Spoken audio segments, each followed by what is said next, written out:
Hello everyone, and today we're taking a look at Valve's Steam Deck. So as you can see, it comes in this rather snazzy case. Now I ordered the 256 gig SSD version, which is the mid-range version. The lower end one has a 64 megabyte, 64 gigabyte, should we say, and there's a 512 gigabyte version. So it comes in this little snazzy case. Again, this is how it gets delivered to you in the case. It is a nice case with the Steam Deck logo. This is what it looks like inside the case. As you can see, it is bigger and thicker and bulkier in general than a Nintendo Switch, but honestly, I prefer this to the Switch. Like, ergonomically, it's really comfortable to hold. You've got to say, I prefer this to the Nintendo Switch. I think the analog sticks on the Switch are just too close to the edge. So particularly with the right analog stick, I get, get kind of hand cramps after playing it for a while. You've got two trackpads on the front as well. You got your Steam button, your little ellipses button, I'm going to call it, with the three dots there. That's just for accessing the menu. You've got like a start and a select button, D-pad, face buttons, shoulder buttons, and buttons at the rear of the console as well. So we'll take a look at the rear I/O on the console now. Okay, so as you can see, you've got your L and R buttons, L1, R1, you've got the volume, the headphone jack, a USB Type-C, there's the fan outlay, and then there's the speakers at the front there.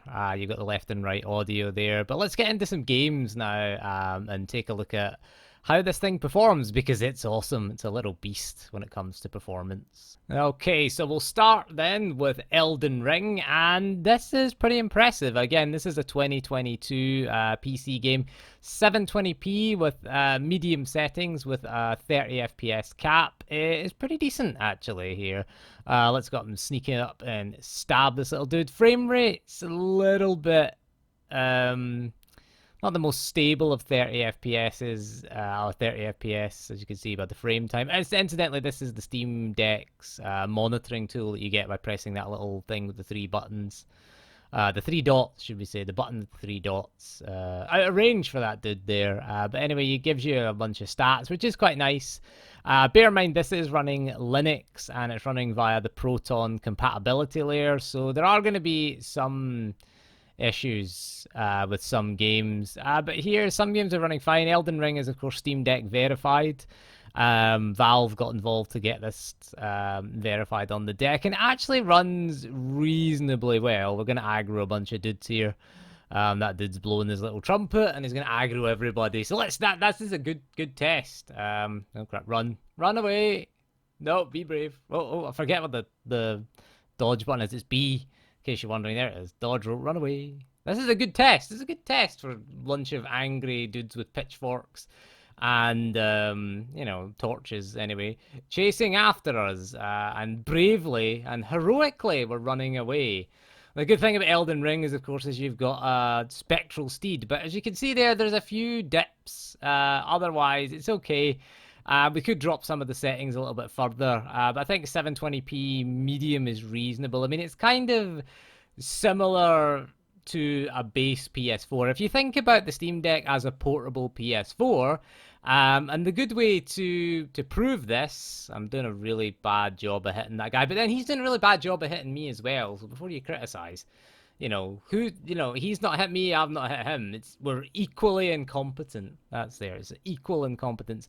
But yeah, if you want to check and make sure that it is a portable PS4, you can just check out some of the PlayStation Studios games, which we'll do now. Okay, so this is Dad of the Boy, running at 800p. It is running original settings, which is the PS4 settings. That's what it's called in the settings menu. It's the equivalent of medium because there's high and ultra. FSR is on here. We've got FSR quality mode, and you can really see the FSR artifacts at this low resolution. So honestly, I would recommend not using AMD's FSR. FSR 2.0, this is running, because of course this is an RDNA 2 GPU. Not that you really need an RDNA GPU to run FSR. It's an open source thing. It can run on most GPUs. But yeah, I would suggest run it at native resolution and leave FSR off, because you can really see it whenever he sort of does anything in transitions, you can really see the artifact. The frame rate is rock solid as well. Again, lower resolution than a base PS4, but in terms of performance, it's matching it. There's a little one frame dip every so often, but it is a nice 30 FPS cap. Now, there is a 40 hertz mode that you can try as well on the Steam Deck, but I found that the game kind of tapped out at about 35, 36 FPS, so we have to use the 30 FPS cap. What you can do on the Steam Deck is change the screen's refresh rate from 60 hertz to 40 hertz, and then you can set an FPS cap of 40 FPS, and it will give you even frame pacing. But I tried it in God of War, and honestly, you would have to drop the settings down to low to get it anywhere near, because it tapped out about 35, 36 FPS is what it did with a 40 FPS cap. So unfortunate that we can't do this. So most modern games, this is 2018, it's reasonably modern game. Well, 2022, this released on the PC. But yeah, most relatively modern games are going to be 30 FPS, as it was on 8th gen consoles. But as you can see here, God of War, not too bad in terms of that. There's a few frame rate issues. Bear in mind it is running under the Proton compatibility layer. So it is pretty impressive. It's very GPU heavy, God of War, on the PC, as you can see. It's not going to be CPU heavy though, with the frame rate capped at 30 FPS. We've got 4 cores and 8 threads. We've got Zen 2 CPU, so that's same architecture as the PS5 and the Xbox Series consoles, just not as powerful. We've only got half the cores and half the threads of the consoles, and we've got a way lighter GPU. I think I got hit a few times there because I'm not used to playing this at 30 FPS, and this is where I've got to. This is my benchmark run. I did it on the gaming laptop, and the frame rate was in the 80s. But yeah, God of War is pretty good. Again, it is Steam Deck verified, and the other PlayStation Studios games like Horizon Zero Dawn and Days Gone as well, they run pretty much the same as God of War. Again, just matching the PS4 settings. Usually it's medium settings. The PC version goes to medium. I killed that dude before I could click the R3 button. But yeah, so you get Xbox prompts, which is fine here. They're always the Xbox button color instead of specific for the Steam Deck here. But anyway, let's move on to something else. We'll look at Control next, shall we?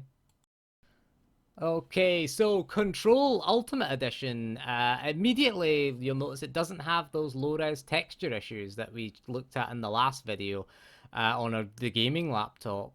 No ray tracing here. Technically, the Steam Deck can do it. It can't do it. You have to run the game in desktop mode to get that. So we're at medium settings, 720p.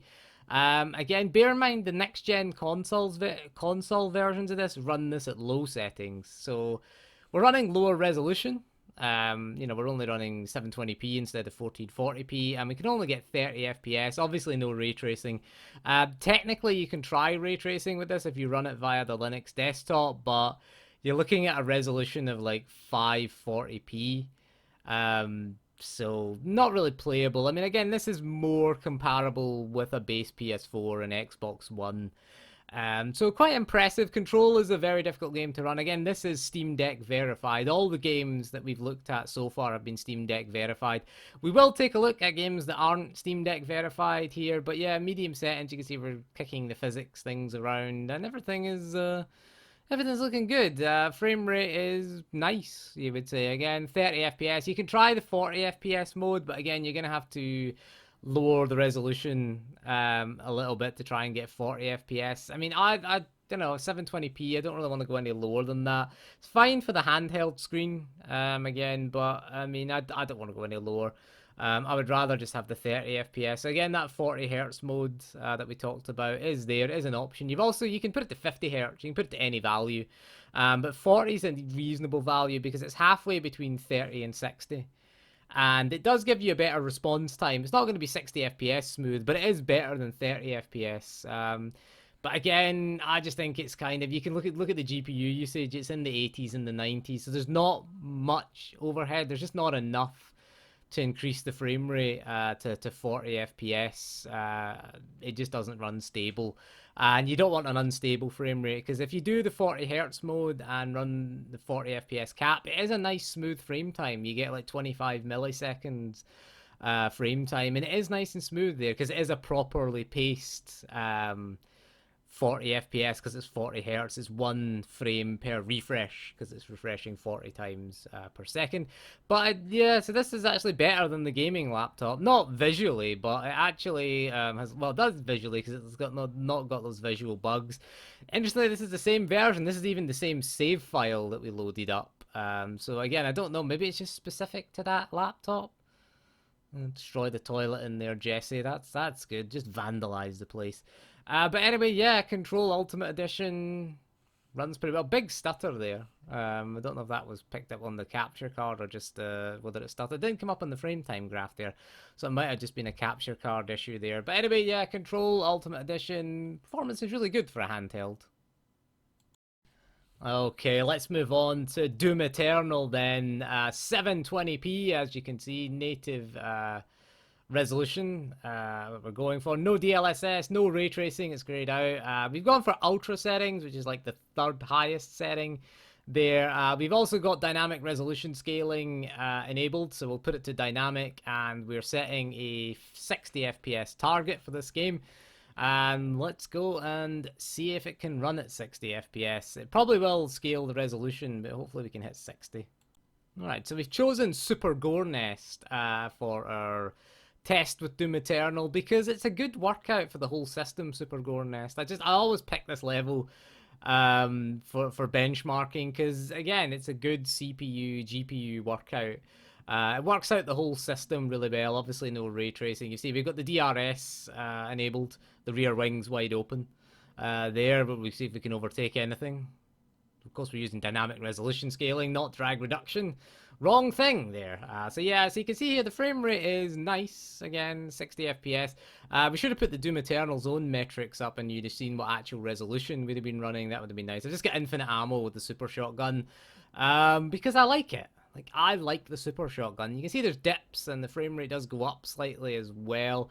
So what happens is when it can't hit 16.6 milliseconds, the game will dynamically lower the resolution, and it is pretty good. Again, there's no like FSR here. There's DLSS, but it doesn't have an NVIDIA GPU, so there is no point as an AMD GPU here. But other than that, yeah, Super Gore Nest is running okay. You get the odd dip here and there. I mean, the screen fills up with enemies. The resolution will be dipping below 720p. We've set the target to 60. You could do 40 FPS here if you'd wanted the visuals as well. Again, just drop the screen's refresh rate to 40 if you wanted. But Doom Eternal was designed to run at 60 FPS.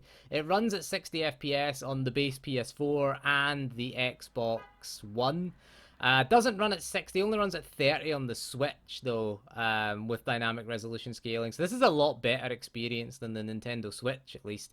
But it is an experience that's on par. Again, we say it's a portable PS4. This is basically, it's as powerful, and again, expectations should be as such. But it is a PC. This is, at least, so you've got all the freedoms of a PC, and you've got the performance of an 8th gen console, which I think is not bad if you think about it for for what the Steam Deck is. You can take this on an airplane, you can take this anywhere.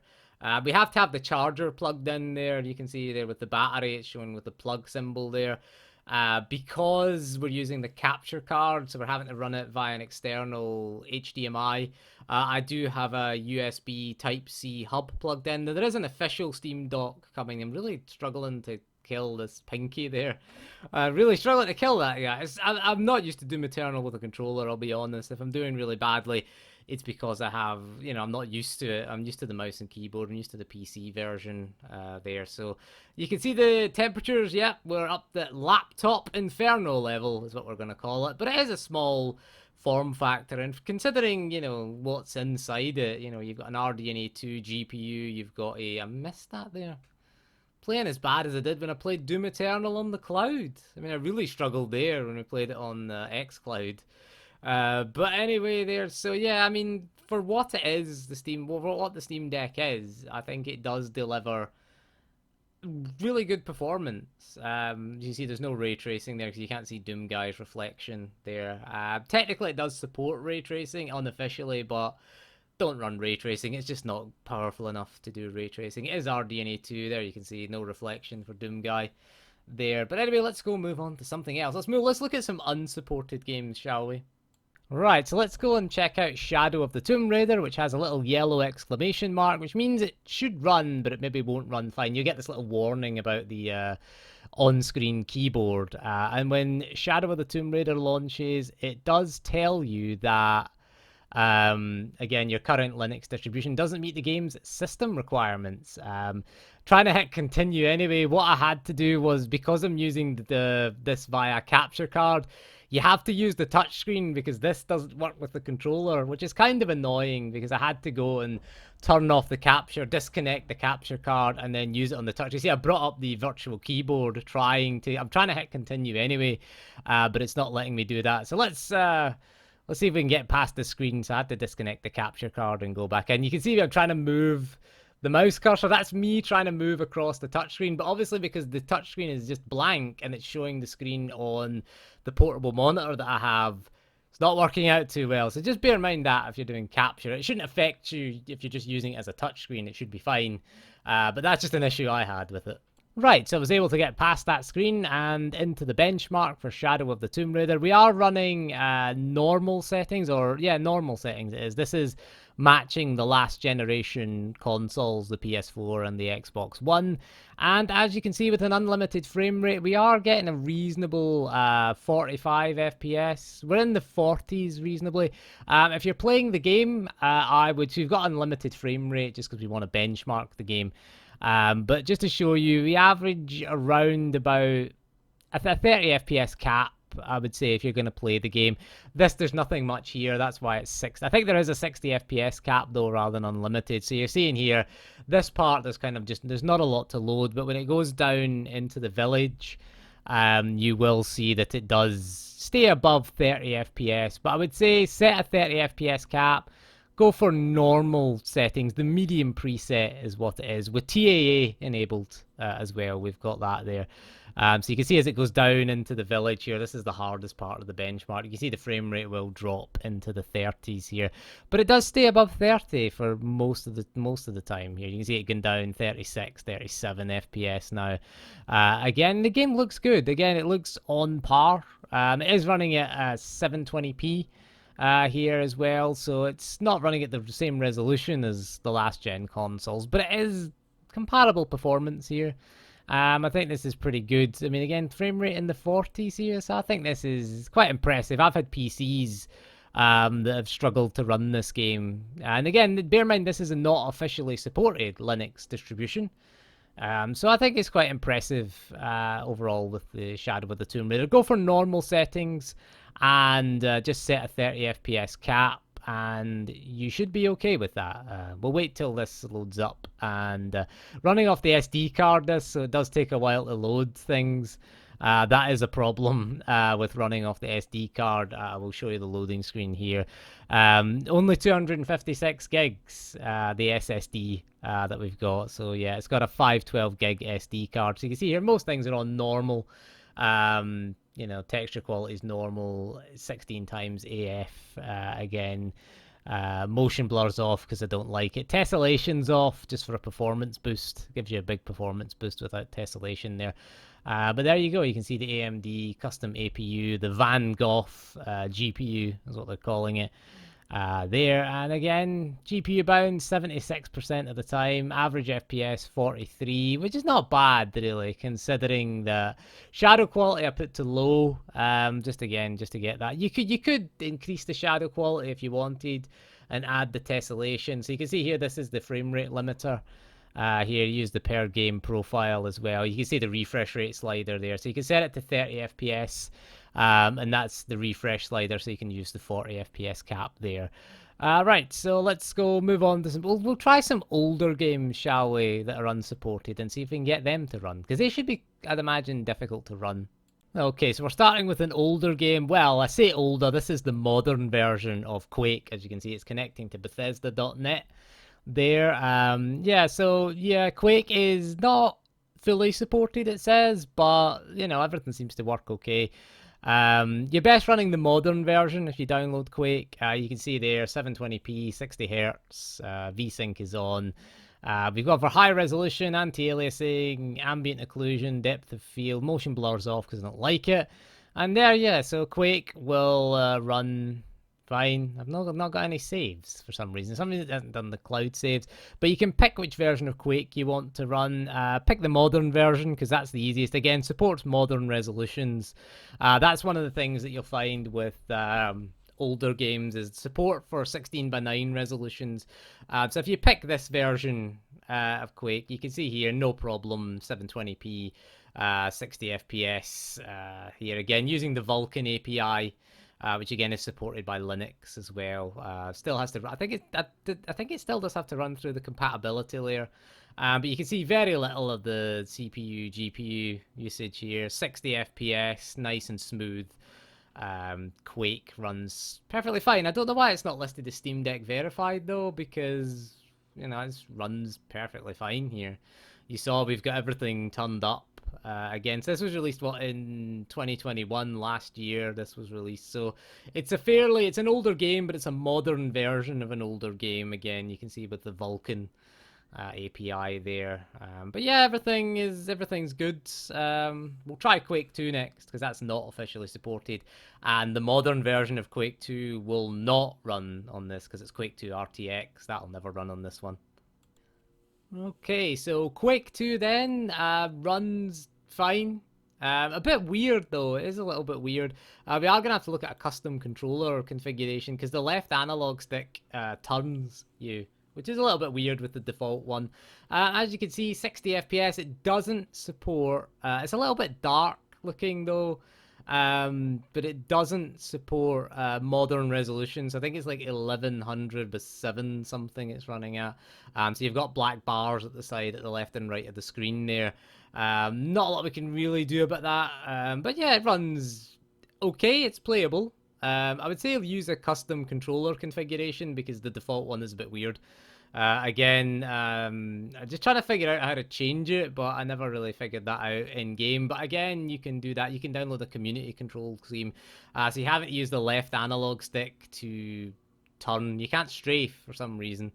So it makes it a bit difficult. Also, the screen's a bit dark. I don't know. It's just a recording software because it was fine on the Steam Deck screen. So if it looks a bit dark, then apologies there. That's just the way the capture card has done it there. But yeah, other than that, playable, I would say, with issues, but playable.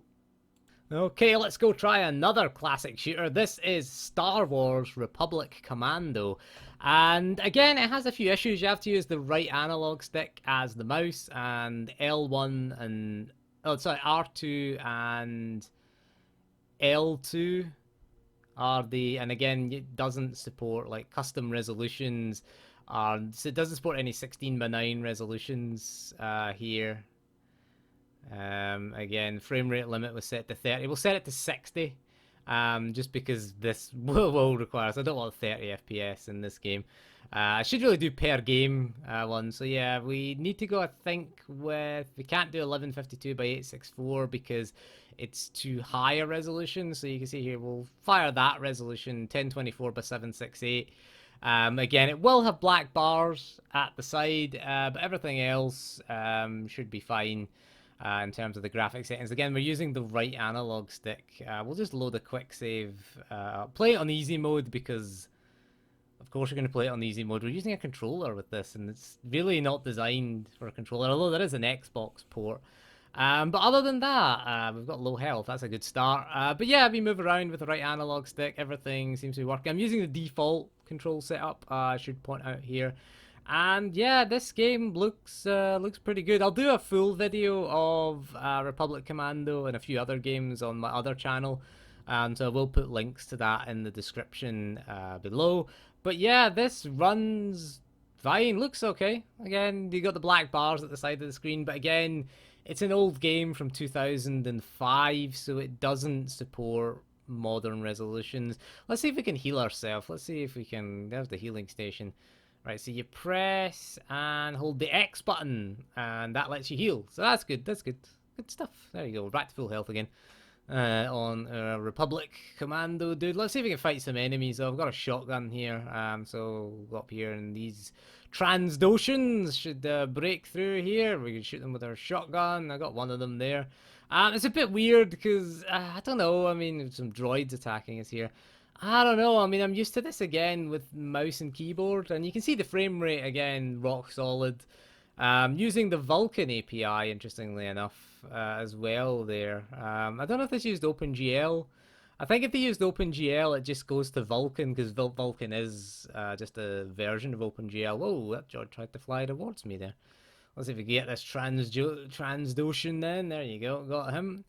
There's another one up there. I've got the pistol, because I don't think I've got enough ammo for anything else. This is just a solo mission, not a squad-based mission. But anyway, I don't want to fire. That's my grenade launcher. Did I get him? No, I missed him.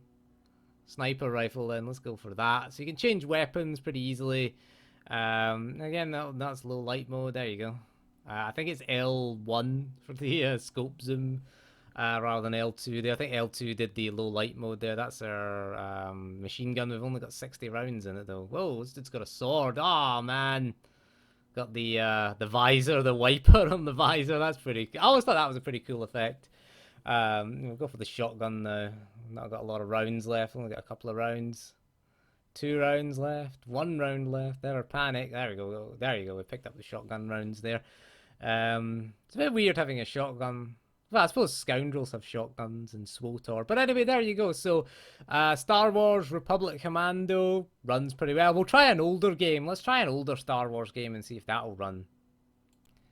Okay, so this is Star Wars Shadows of the Empire. And the hardest part is trying to get past this screen.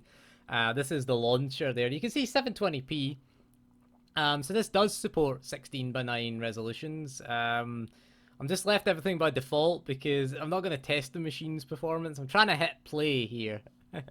Again, it's difficult because you've got to use I think it's the trackpad as the device. There we go, we got it. There you go, 1997 it says. Was it 97 or 96? I think this was 96. Anyway, never mind, it's an old game. Frame rate limit, again, has to be 30 FPS because, again, the game's speed is tied to the frame rate limit. So I don't think I've got a cloud save here. I haven't got a cloud save.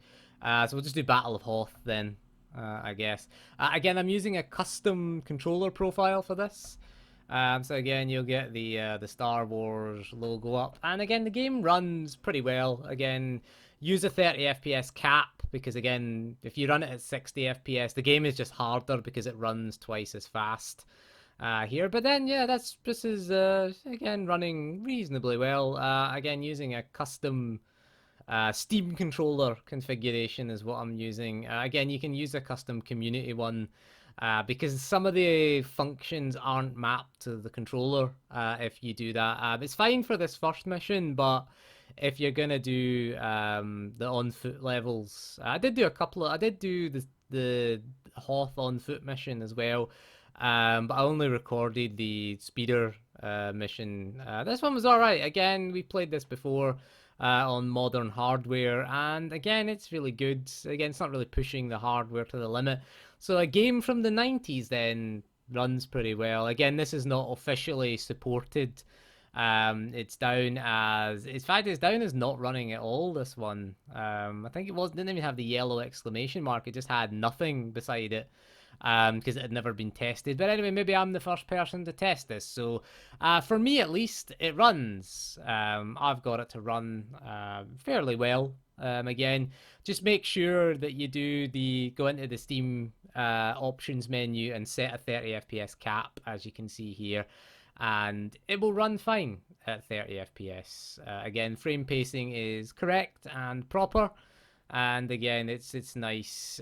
Runs well, looks okay as well on the Steam Deck screen, obviously. And you can have 720p, so you can see there's no black bars at the side as with Republic Commando. So that's pretty good, actually. Again, that was nice to get this running. Okay, so our final classic game is Half-Life 1. This is just the vanilla Half-Life 1. It's not Half-Life Source or Black Mesa, which was the remake of Half-Life. So this is just the original. Again, it's listed as it should run, but may have issues.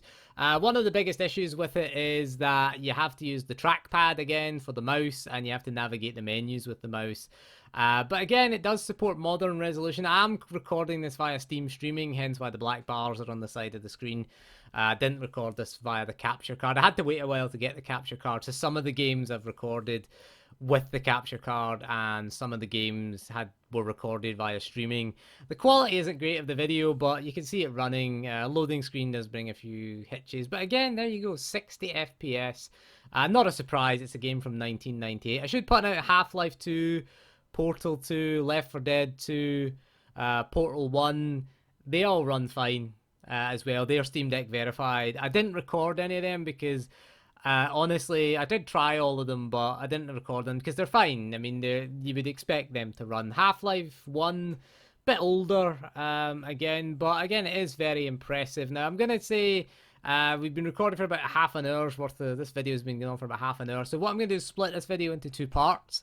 So part 1 is going to be PC games, and part 2, we will look at emulation, because this is a real treat. Emulation is incredible on the Steam Deck. I have a lot of video footage. I've got another, I mean, I've cut, this video is half an hour, but there's about 4 hours worth of video footage that I've got for PC games and emulation. So I've only cut this down. I might upload it to my other channel as well. Again, I'll leave a link in the description for that. But overall, the Steam Deck, in terms of PC games, very impressive. Again, look at what we can run on this, you know, modern games and classic games as well. Some of the classic games, I'm surprised that they ran. I mean, bear in mind, this is, again, Linux compatibility layer that it's running through. Again, it has to run through Proton, the Proton compatibility layer. So it is impressive. It's in our own locker. We've got a little thing there. Can we throw the toilet roll into the guy in no, in the stall? No. No, we can. We can do that in Black Mesa. No, there it's up there. We can't pick it up. I was wondering if we can pick it up. We can operate everything else. Ah, well, there you go. Let's get into our. We can't pick that up because we don't have our hazmat suit. We got to get our hazmat suit on first before you can pick that up. But anyway, that is all for this video. Yeah, so the Steam Deck is an impressive piece of kit overall. I mean, look at the amount of games that it can play, and it can do even more than this as well, more than what's officially supported there. So we can pick that up now. We've got our energy there, 15 energy on our suit. But anyway, so that is all for this video. So thank you for joining me, and don't forget to join me again for part 2, where we'll show the Steam Deck as one of the best emulation machines we've used. And again, so we'll see you again soon, and goodbye.